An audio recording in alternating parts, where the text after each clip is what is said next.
So this video is going to be the complete build series of my Yamaha R3. I'm going to go over everything that we went through, including the tail tidy, the blinkers, and pretty much every single part that we replaced. If you like this video, if you have any comments, please put them in the comments below.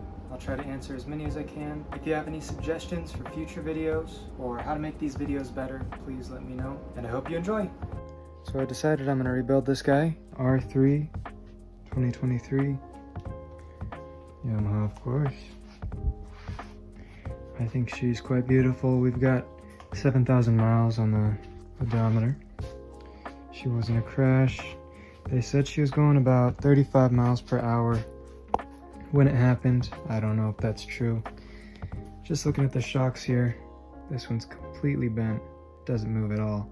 So I've got all the new parts on the way. You know, little struts. The lower triple tree. I've got the ignition. That's probably the worst part to replace on this. Just because of the security bolts, there's going to be 4 of them to get it out. What I did is I took my angle grinder, I put a slit in each of them, and I'm just using a flathead to get it off. And that's working fine. The entire bike is pretty clean other than where it was crashed. I already have all the broken parts off, I think. I'm going to replace the outer shell of this. Yeah, I've got the paint polished and ceramic coated, so it's looking pretty good. I've got everything pretty much as cleaned up as it's gonna be. With this guy, I have to replace it because on the bottom it broke. And this is how you actually hotwire these guys. You push these two together, and there's a screen upside down. But basically what happens is you twist the key in here, there's a little metal piece that turns, and it hotwires these two together so that power gets sent to the rest of the bike. So what I did is I got a new ignition, I got a new lock for the gas tank, and then I got a new lock for the trunk, along with a key, maybe 2. I don't remember if it came with 2 or not, but that'll be pretty easy. It was only 140 bucks or so. The most expensive part that I'm replacing is going to be the front fork. Kind of obvious, but the 2 shocks, the whole lower assembly, along with the lower triple tree. Obviously this isn't supposed to be bent like that, but that took most of the damage, other than the front cone support. Radiator's pretty bad leaking. This is the front cone here. You can't even really tell, honestly. We've got a broken headlight down there, and then a kind of good headlight here. It's got a crack in the back, but otherwise it would work. And then I've got broken fairing. Windshield is maybe reusable, but I got a new one. And then we've got the good fairing over here. It's got some scratching, it's not too bad. Good stuff over here. All this stuff is nice. So I'll be putting those back on the bike as soon as it's ready. Right now I'm just waiting on the whole front fork and everything to get here. It should be about a month. But I'm excited to start ripping. This is going to be my first bike ever. I don't even have my motorcycle license yet. So we'll get that going. But I think she's a beaut. I've rebuilt cars in the past, and it's really interesting. It's not as complicated as a lot of cars, but the weird thing about it, it's exactly the same almost, but in a way where everything is a little bit smaller and just a little more tight. But bikes are so much simpler, at least this type of bike. Just a Japanese, you know, an R3, a pretty cheap bike considering. But yeah, I'm excited to get on the road, excited to rip, and I'm excited to see you guys along the process. So I just got the first order of parts. This is about half of everything I need. We've got the panels. We have half of the front cone, headlights. Most importantly, we've got the radiator here. I already took all the clips, bushings and everything, put them on the new one. Got a new thermostat. I took all of the clips off the old panels, put them on the new guys. We're waiting on the stickers. I don't know if I'll put those on. We've got the bushings with the dowels inside. I think this one just slips on up here on the top of the radiator, so there's only 3 contact points. We've got the locking mechanism here as well. It came with 2 keys, so that's super nice. Came with the trunk lock, gas cap lock, And then I'll have to figure out a way to, I'll probably have to buy some bolts for that guy because those are security bolts. It didn't come with those. After the fork is here, we should be able to start ripping this guy around. There's a few other things we need. And then I've got some blinkers as well. I'll do a video on that, showing how to install those guys. As well as a tail tuck. I think she'll be looking amazing. So first let's get the radiator on. Before we go ahead and do that, we have to get the fan on. I went ahead and cleaned it up, but this is the original fan. Once the fan is on the radiator, we can get it on the bike. We're going to be using just these two bolts.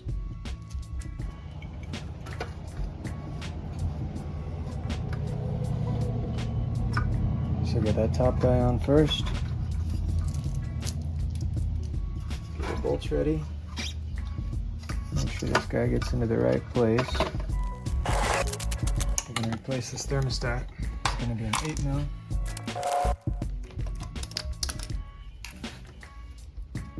Alright, get this old one out and the new one in. And there's going to be a little keyway here along with on the thermostat. Just push it right into there. Get this guy back on. Now we'll get the hoses on.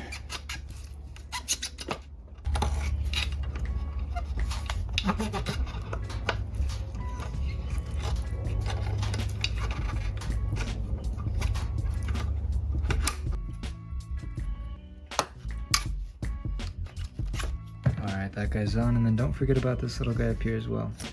So the radiator is on. I went ahead and flushed the system. I got all new coolant in there. I'm just using this stuff from Walmart. Next, I want to replace the ignition system and the locks. Before we get any of this installed, I don't want these parts to last as long as possible. So what I'm going to do is I'm going to use some white lithium grease. Spray a little bit in there. Take the key, actuate it, get it all in there, in the pins. We're going to do that to everything. So it came with two brand new keys, gas cap lock, trunk lock, and the ignition. First we're going to start with the trunk lock. So to get this guy out, first we're going to need to take off the back seat. Then we're going to take off this panel here. After you have these two screws out, this guy's going to go ahead and pop out. There's a couple clips on each side, so just be careful as you're taking it out. We've got a bolt here and a bolt here. This is going to be an 8mm. Alright, and then once these two bolts are out, the seat's going to come out just like that. Next, we're going to get this panel off. We're going to have a 10mm here. We're going to have a clip here. We're going to have a Phillips head here. We're going to have another clip here. We're going to go ahead and get this bottom panel off. We've got 1, 2, 3 clips. Take this one out as well. Slide this out. And once we have all the screws, all the clips off, this guy's gonna come right off. So we can come over here. There's gonna be 2 more screws we need to get out, and this is gonna be held in by the cable that actuates the lock for the trunk.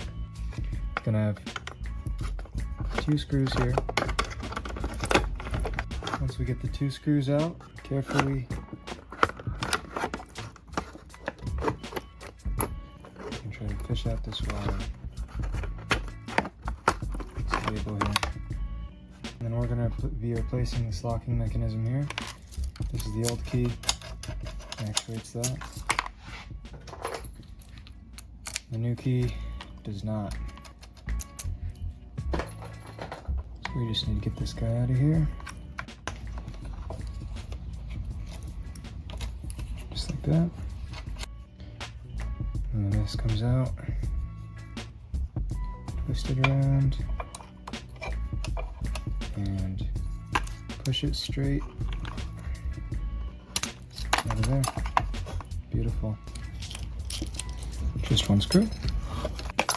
Got the brand new lock here. Go ahead and get it back on the bracket.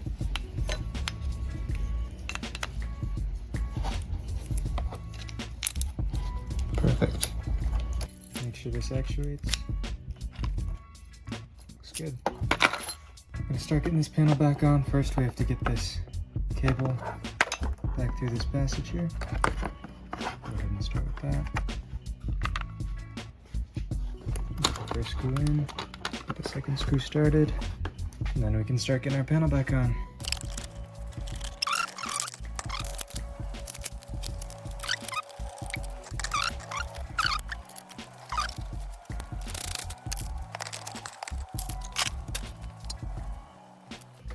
And there's 3.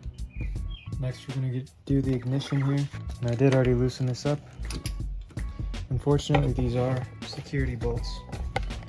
This is broken here, but these are security bolts. I had to use a grinder to put a flathead mark in each of these. I don't think there is any way to get past doing that. We'll go ahead and get these out. And the triple tree is gonna fall off now. Good time to clean this up. And then we're gonna find the ignition wires. This is gonna look different for you, but these broke off from the bottom of the ignition. We're gonna follow this all the way back, and we're gonna find a connector. Following this up, it looks like we're gonna have to go up under the gas tank cover, and we are gonna have to take off the gas tank to access all this. To get the tank cover off, it's just gonna be all clipped in up there. You just pull it off carefully. And then there's going to be a 10mm right here and one on its mirror. After you take those 2 screws off, this guy will just pop right off. While the cover's off, I want to go ahead and replace this.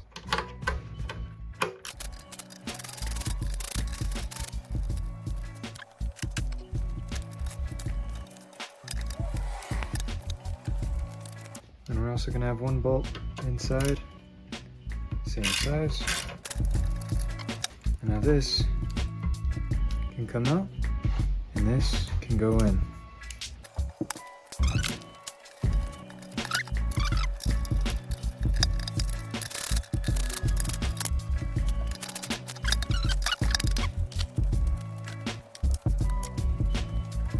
We are going to need to lift the gas tank in order to do the ignition. So 2 10 mils back here. And then we'll do 2 up here.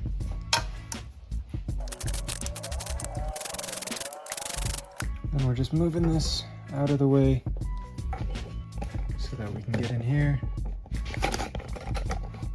Alright, now that we're in here, the ignition wire, if you follow it up from the bottom, it's going to be all the way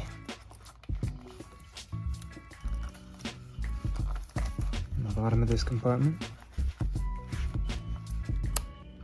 Go ahead and unplug that. And we've got the whole ignition wire out, which means we can take our new ignition and we can wire it through the same exact way it came out. Go ahead and find our ignition pigtail. Perfect. Go ahead and get our relays back on the post they're supposed to be on. And we can tuck everything back in to the box where it belongs. We can get this gas tank back where it's supposed to be.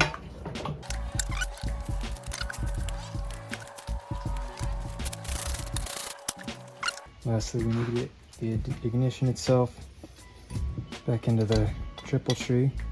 So these old security bolts that I made slits in to get out, I'm going to replace with some 8mm bolts I found. Should work out perfectly. Go ahead and put this back in where it needs to go. And make sure these fit. It's looking promising so far. Perfect. Fits in there snug. Alright, so now when I turn the key, should light up. Yes, very nice. Looking good. Now that all that's done, we can go ahead and move on to the pretty parts. Go ahead and get all this back on. We've got the R3 here. And I'm going to install this tail tidy. Get rid of this nasty long fender. And I'll show you how to do it. So we'll get this back seat off. There's going to be 2 clips in here to get this little tray out. Those clips out.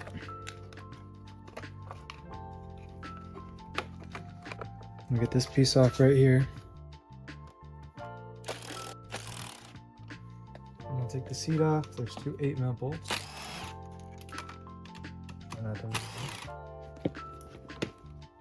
After we get the seat out of here, we're going to follow these 2 wires all the way back. It's going to lead us to here. So what we need to do is we need to get this out, and there's going to be a couple clips in there that we need to take out. Those are for the blinkers.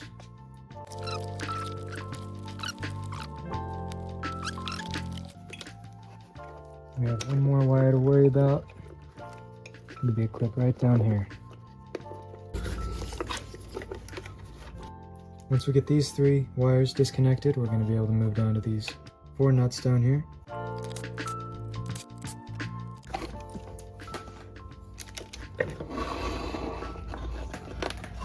Alright, beautiful. Now we have the whole tail section off. And this is what it looks like down here. Since we've got this guy out, it's a great time to clean it. And I've just got some soapy water and a microfiber. We'll go crazy. There we go. So since I did go with a pretty cheap Amazon Fender Eliminator, did not come with a clip, so we're gonna have to solder the one on the old one on. Should be this guy. So we'll snip that off.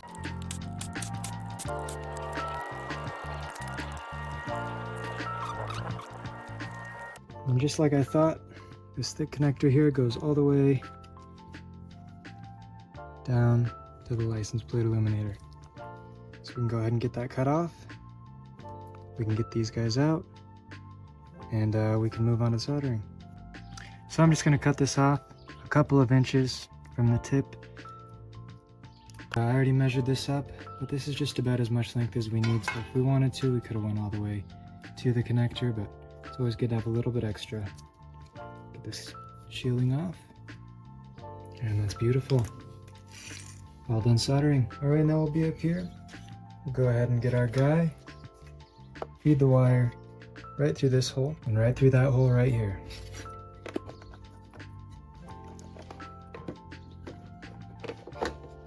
And once you have the first one in, you can take the washer and the nut and just put that one on. You can kind of let it hang. Now we can go to the second one and fourth. We're going to go ahead and tighten these down, and this is also just going to be a hex on the bottom here.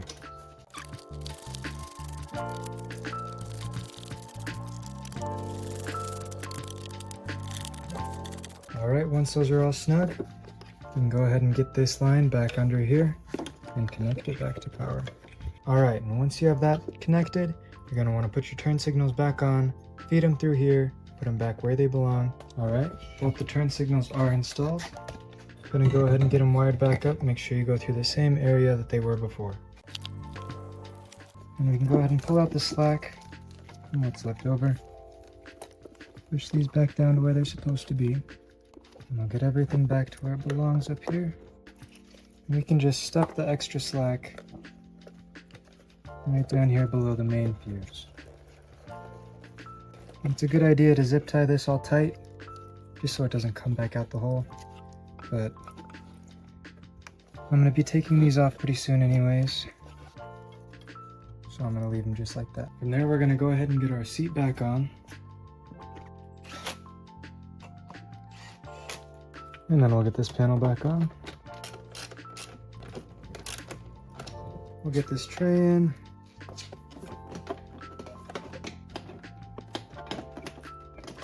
Alright, and once everything is on, here's the tail tidy. It looks absolutely amazing.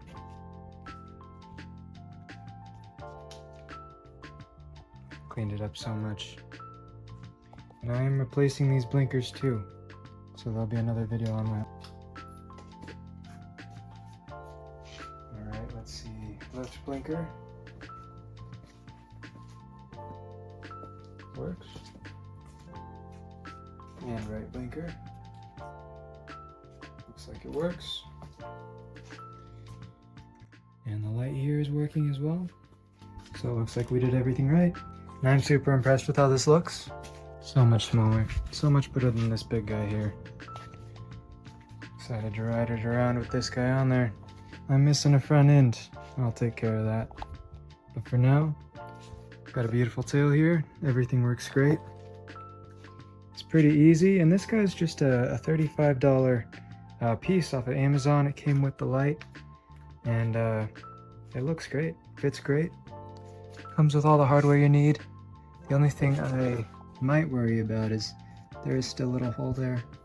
I doubt it's gonna get any sort of super wet up there, but maybe we could do something about that. I don't know. But I think for now it's great, and it looks absolutely amazing. All right, we got the second order of parts. Already got the front nose cone put together. Most important part is the fork. We got a little bearing guy, and then we got the other bearing over there. So let's go ahead and get this fork on.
So I just got the bike done. I actually finished that video up just a couple days ago, but got the bike here and I absolutely love it. I've been riding it around the last couple days and I can't explain how much I love it.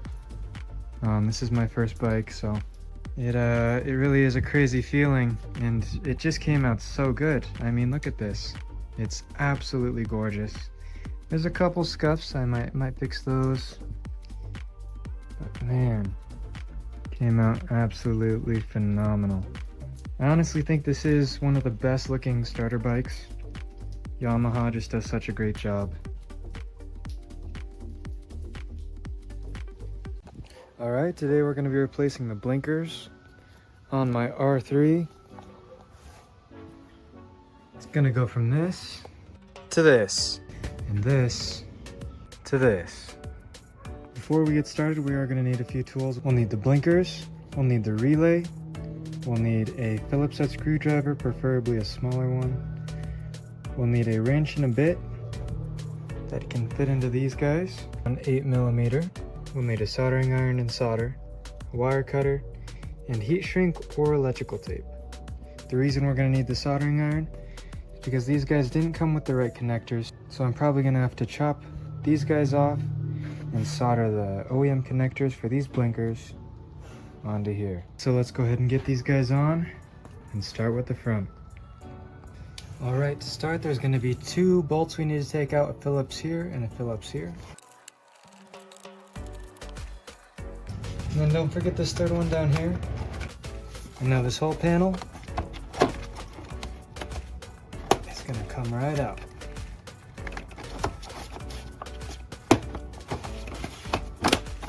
Now that the panel's out, this wire is going to be connected under these little clips. There's going to be 1 and 2. Third one back there, and this panel's out. Now we can go ahead and disconnect the blinker. There we go. Now to get the blinker itself out, I'm gonna go ahead and put this guy up, and there's a little retainer in there we just need to get out. Now carefully, the whole blinker comes out, just like that. Now that we have this one out, we can move on to this one, and it's that easy. Then we're going to move on to the back. First we're going to take off the rear seat, this panel here, and then the seat itself. Beautiful. And the reason we want this all off is so that we can access this here, which is where the blinkers connect. And obviously you might have already noticed I've got a Fender Eliminator. If you do have a Fender Eliminator, this is going to be a completely different process, but this will show you the insides and kind of how all that works. But you will have to take off your fender completely in order to get the blinkers out and get this done. So I'm going to go ahead and disconnect the blinkers here.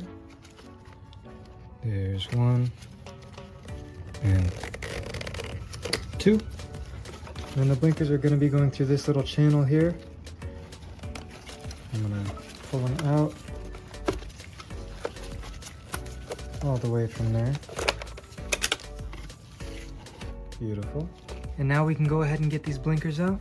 And make sure you pay attention to which color is which side. In my case, the left blinker is going to be the light gray, and the black is going to be the right side. Now that we have the blinkers out, we want to make sure we know how much wire we need on each of these new ones. Looks like the front ones are going to be just enough, and it looks like on the rear we are going to need quite a bit. So because we need a little less than this much of the wire, I'm going to go ahead and cut it right there, and we can move on. We're going to go ahead and solder these on, and I'm going to cut these off too, just to solder properly. Beautiful, there's one, and there's the second. And get that heat shrink on, and then we can bridge the final piece of heat shrink over the gap. And then all we need to do is do this with the last 3, and we're ready to put them on. And remember, the front ones don't have to be as long as the rear, so we can just cut it off right near the connector. So because I did choose some pretty cheap blinkers, these only have 2 wires on the front, and the front wants to be 3 wires. We're just going to completely delete the third blue wire, which is the running daylight, and then we'll keep the power wire for the blinker itself and the ground. And then if you do have a Fender Eliminator, make sure to take these old bands and put them on the new ones. And you should end up with something like this, and make sure the wires are similar lengths.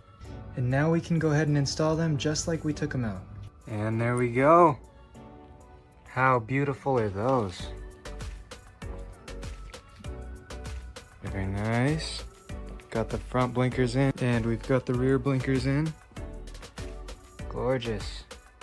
Now there's only one more thing we need to do, and that's going to be getting this new LED relay in. The OEM relay is located right here, so all we have to do is pull this out, unclip it, and then we'll get the new one in here, put the clip right in, and then we just gotta find a spot for it.